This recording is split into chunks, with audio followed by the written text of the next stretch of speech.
ఈరోజు నాకు ఈ అవకాశం ఇచ్చినందుకు ముందుగా చాలా థ్యాంక్స్. అండ్ ఇప్పుడు మీరు చేసిన ఈ కార్యక్రమాలని, పాటల్ని, డ్యాన్స్ని చూస్తే ఈ పవర్ని ఎవరు ఆపలేరు.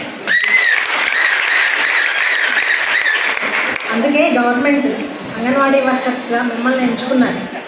అంటే గవర్నమెంట్ దాని ద్వారా మనుషులకి మీరు ఎంతవరకు, ప్రజలకి ఎంతవరకు మీరు ఉపయోగపడగలరో ఇప్పుడు ఈ రోజు జరుగుతున్న కార్యక్రమం చూస్తేనే నాకు అర్థమవుతుంది.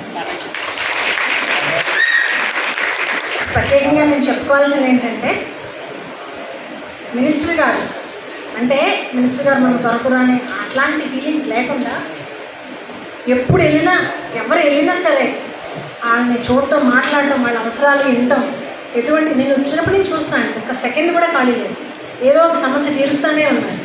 ఇట్లా అనేక అభివృద్ధి కార్యక్రమాలు చేస్తూ ప్రజల సమస్యలను త్వరగా పరిష్కరిస్తూ, తర్వాత తన సొంత ఫ్యామిలీని, ఇందాక మా సార్ చెప్పారు, వాళ్ళ సిస్టర్ని ఇన్వాల్వ్ చేసి ఈ కార్యక్రమాలు అభివృద్ధి చేస్తున్నాను, జాబ్ అభివృద్ధి చేస్తున్నానండి. ఎంతమంది చేస్తారండి అలా సొంత ఫ్యామిలీని ఇన్వాల్వ్ చేసి? చాలా తక్కువ మంది ఉంటారు. బాధ్యత తీసుకోవటం, నాది బాధ్యత అని చెప్పడం అనేది, మన ఊరికే వాగ్దానాలు చేయడం చూసాం కానీ ఈయన నాది బాధ్యత అని చెప్పడం అనేది చాలా తక్కువ మంది, అరుదు మందిని చూస్తాం. అందుకే మినిస్టర్ గారికి అంత త్వరగా అంత మంచి పేరు వచ్చింది. ఆయన చెప్పినట్టు స్వీడన్లోనే ఈ మధ్య డిజిటల్ లెర్నింగ్ అనేది స్టాప్ చేశారు. చాలా మంచి పాయింట్ చెప్పారు సార్. ట్యాబ్స్ అది ఇవ్వద్దన్న విషయం అనేది చాలా ఇంపార్టెంట్. ఆయన చెప్పిన దానివల్ల వచ్చే పరిణామాలు కూడా చెప్పారు.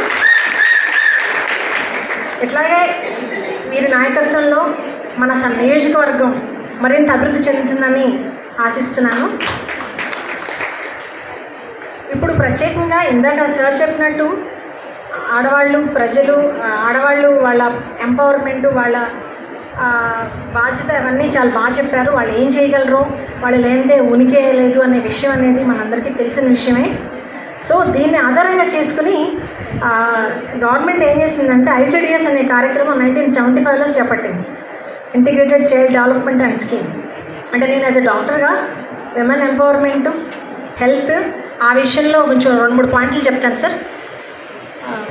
ఆరోగ్యం, పోషకాహారం, విద్య, అభివృద్ధి, 6 ఏళ్లలో పిల్లలకి మరియు ప్రెగ్నెంట్ వాళ్ళకి, ఇవన్నిటికీ మీ మీద బాధ్యత పెట్టింది గవర్నమెంట్.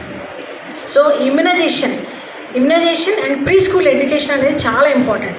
ఇమ్యునైజేషన్ ఎందుకు చెప్తున్నానంటే, ఈరోజు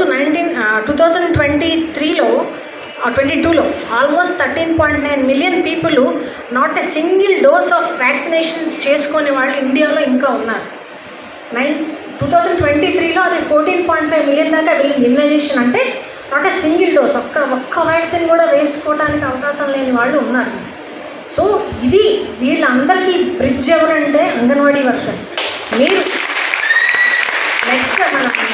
నెక్స్ట్ మీటింగ్లో 0% అంటే అందరికీ వ్యాక్సినేషన్ వచ్చింది, అందరూ వేయగలిగారు వ్యాక్సిన్. అట్లీస్ట్ ప్రపంచం సంగతి, ఇండియా సంగతి వదిలేండి, అట్లీస్ట్ మన నియోజకవర్గంలో ఖచ్చితంగా 0% వ్యాక్సినేషన్ ఈనాడు ఉన్నారు అనే విషయం ఖచ్చితంగా మీరు వాళ్ళ వాగ్దానం చేయాల్సిందే.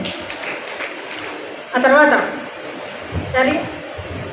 చిన్నపిల్లలకి సరైన మేధో సంపత్తి, మానసిక జీవనంలో వాళ్ళు జీవనాన్ని పెంపొందించే కార్యక్రమాలు, సామాజిక జీవనంలో ఇమిడే పద్ధతిలో, అంటే సోషల్ అడాప్టేషన్ అనేది పిల్లల్లో మీరే దాన్ని పెంపొందించాలన్నమాట. తర్వాత ఇన్ఫర్మేషన్ అంటే ఇప్పుడు సార్ చెప్పినట్టు గవర్నమెంట్ పాలసీస్ అవన్నీ తెలవాలి, జనాలకి తెలవాలి, ప్రజలకు తెలవాలి, చిన్న మదర్స్కి తెలవాలి. అంటే మీరే దాన్ని ఇన్ఫర్మేషన్ నేర్చుకొని దాన్ని మీరే వాళ్ళకి చెప్పి వాళ్ళని మార్గదర్శక సూత్రాలు, అంటే ఎట్లా అయితే మనం చేయొచ్చో వాళ్ళ జీవితం ఎంత డెవలప్మెంట్ అవ్వచ్చు అనే దాన్ని చెప్పవలసిన బాధ్యత మీరే చేస్తున్నారు కూడా, అందిస్తున్నారు కూడా. స్త్రీల హక్కుల గురించి, చిన్నపిల్లలకు కూడా హక్కులు ఉంటాయి, రైట్ టు ఎడ్యుకేషన్ అనే విషయం. తర్వాత సామాజిక వివక్షత, ఇంకోటి మహిళలపై హింస, ఇవన్నీ కూడా హింస అంటే ఒకటి ఫిజికల్ హింస అదే ఉండదు, మాట్లాడేటప్పుడు కూడా కొంచెం ఇదిగా అవన్నీ కరెక్ట్ కాదు అని కొంతమంది స్త్రీలు భరిస్తారు.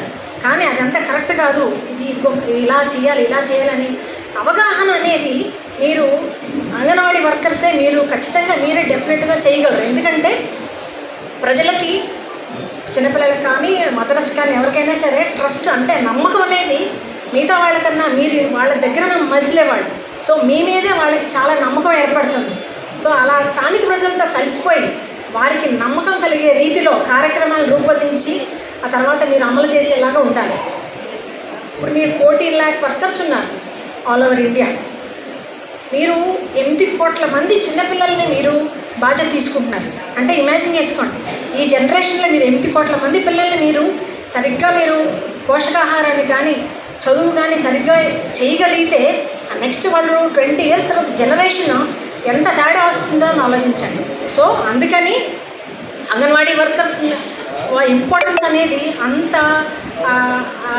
చాలామందికి తెలియదు. కానీ ఇప్పుడు అంగన్వాడీ వర్కర్స్ వాళ్ళ బాధ్యత అనేది ఎంత ఉందో మీకు ఇప్పుడు అర్థమవుతుంది. విద్య అనేది పుట్టుకతోనే మొదలవుతుంది. కానీ అంగన్వాడీ వర్కర్స్ అన్సంగ్ హీరోస్ అంటారు, అంటే గుర్తింపు లేని హీరోస్ అనమాట. వాళ్ళు ఉన్నతమైన భవిష్యత్తుకి పునాది, వాళ్ళు ఉన్నతమైన చిన్నపిల్లల ఉన్నతమైన భవిష్యత్తు పునాది వేసేవాళ్ళు, బాటలు వేసేవాళ్ళు కూడా అంగన్వాడీ వర్కర్సే.